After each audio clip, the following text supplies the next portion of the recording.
咧逢星期二五日都會跳，我就跳咗13年咯。我而家26歲，14歲開始跳嘅，咁跳咗12年多啲咯。咁可能我哋眼咧比較大，咁咧佢哋就叫咗我做 E.T. 咯。6年前，幾個中意跳舞嘅學生夾份租咗呢一間工廠大廈嘅天台屋練習跳舞。E.T. 一開始就喺呢一度跳。晏晝會熱啲咯，因為鐵皮啊嘛。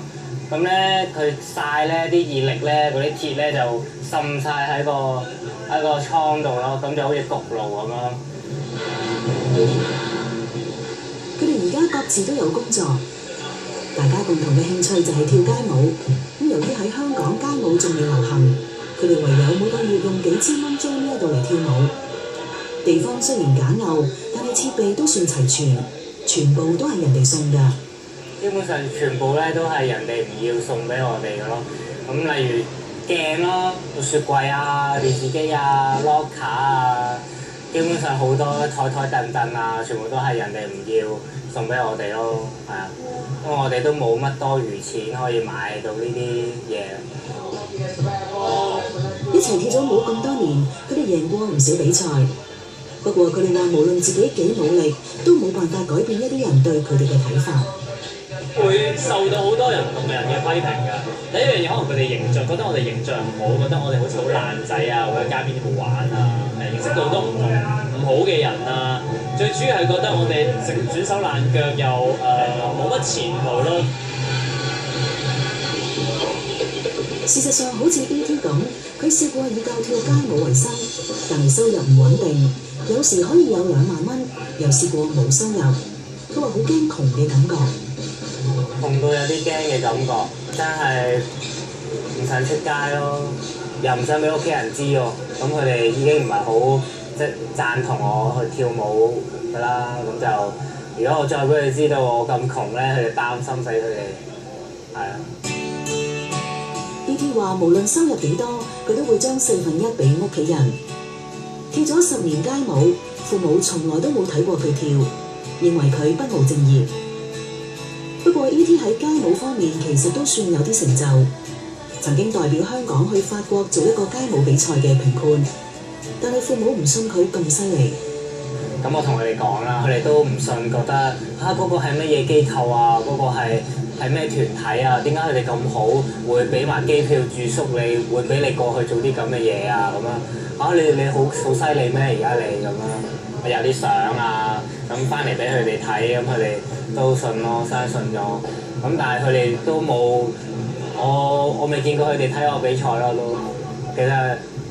都其實都想屋企人認同其實我做呢樣嘢，即係雖然唔係話我做醫生、做律師嗰啲咁叻仔，但係其實我都好對我自己嚟講，我好驕傲㗎啦，我自己。最初一齊跳舞嘅一班朋友，只係剩低 E.T. 一個人堅持繼續跳。呢班朋友放棄跳舞、讀書、工作，佢哋話佩服 E.T. 堅持夢想，但係 E.T. 就羨慕佢哋而家生活穩定。佢哋而家都會覺得我好犀利。你仲跳緊舞喎，你好犀利啊！你真係，佢哋都好叻㗎。其實佢哋都有翻工，翻到可以買到有一個物業。咁其實都，我覺得好 power 佢哋嘅都，哇！咁細個20幾歲，我都擔心㗎，因為好似我咁，我收入咁低，而且即係我嘅前景啦都未算好清楚啦。雖然活在當下啫，但係我都擔心我將來㗎。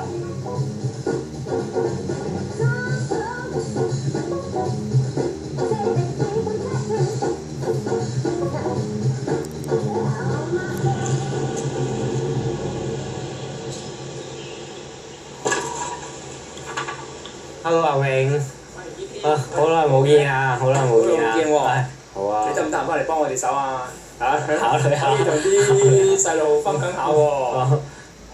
今年24歲 ，E.T. 亦都開始諗自己嘅將來。2年前，佢喺一間社區中心做咗1年活動工作員，係佢跳舞以外第一份全職嘅工作。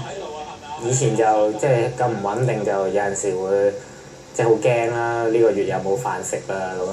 咁嚟咗呢度就好啲啦，令我發現咗我真係中意對住青少年咯，真係中意呢一種同人有交流嘅工作咯。當時負責面試嘅社工阿明話：知道 E.T. 嘅專長係跳舞，第一次見佢冇染髮，亦都冇奇裝異服。阿明話更加估唔到係冇受過專業訓練嘅 E.T. 好容易走入後生仔嘅圈子，得到佢哋嘅信任。其實就佢哋去討論到啲街舞嘅嘢啊咁樣，我見到阿 E.T. 有啲嘅特質咧，就其實佢好容易同青少年人咧打成一片，同埋咧佢好掌握而家啲青少年中意啲乜嘢。咁我覺得呢啲嘅特質係好難得咯。即係如果佢成為一個青少年服務嘅社工咧，我相信都幾讓啲青少年人係受惠嘅。呢個工作經歷令到 E.T. 想成為專業社工，但係佢只有中五學歷，於是舊年攞晒所有積蓄4萬幾蚊，修讀副學士先修課程。我咁多年嚟跳舞所得翻嚟嘅錢咯，俾晒佢啦，冇啦，我冇錢㗎啦，身無分文。若果我真係做到社工嘅話，其實係值得投資嘅。不過並冇學校取錄 E.T. 入讀副學士課程，佢話唔會放棄。讀書呢件事就下一年有得 interview 嘅時候再煙咯，煙到得為止咯。我就諗住咁咯，即係我點樣都會完成到我嘅目標嘅，爭在係早同遲咯。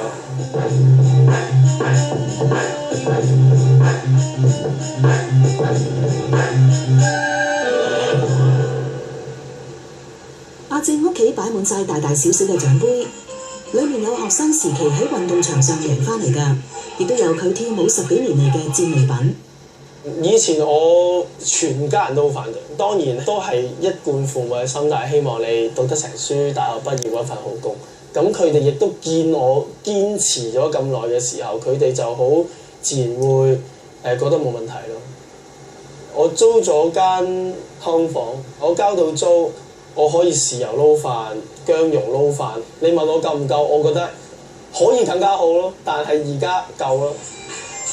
阿正認為跳街舞同其他舞蹈一樣，都係一門藝術，需要好多創意。但係仍然有唔少香港人覺得街舞難登大雅之堂。喺美國係一個發源地呢樣嘢 ，hip hop 就係毒品、金錢、女人、黑社會咁樣。喺美國係咯，咁嚟到香港文化可以唔係咯？即係我覺得舞蹈都係一個藝術，跳舞嘅人唔係壞咯，同跳 jazz、跳 modern、跳社交舞、跳cha-cha 其實都係一樣，都係一個藝術嘅範疇。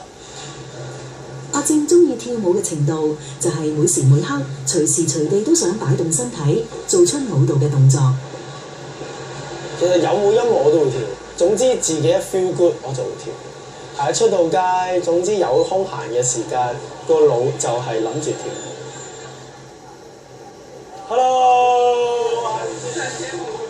平時阿正同隊友都係喺工作室練習，呢日星期六，佢哋就去到尖沙咀街頭表演。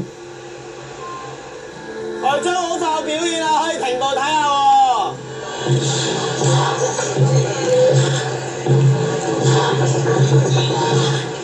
烈日當空，雖然停低睇嘅人唔多，但係佢哋話跳街舞得到好多人睇唔到嘅嘢。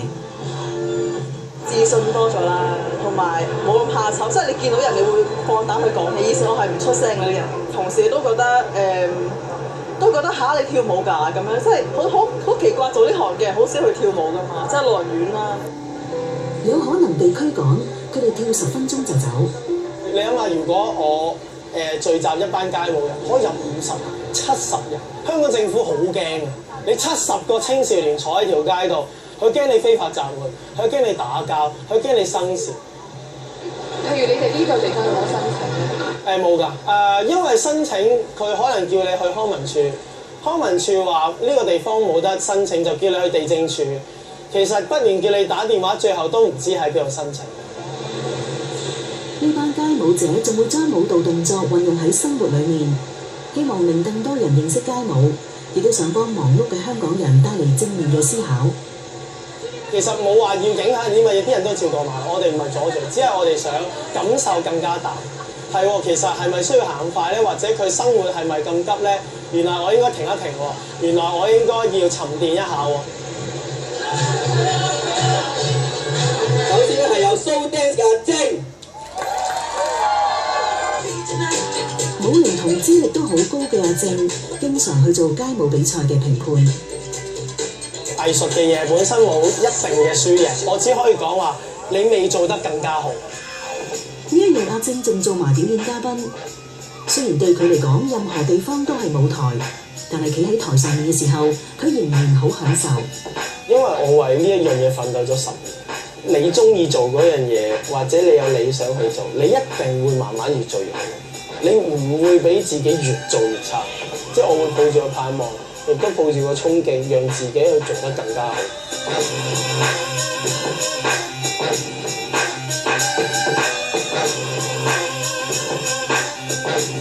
條餅嘅係東張西望。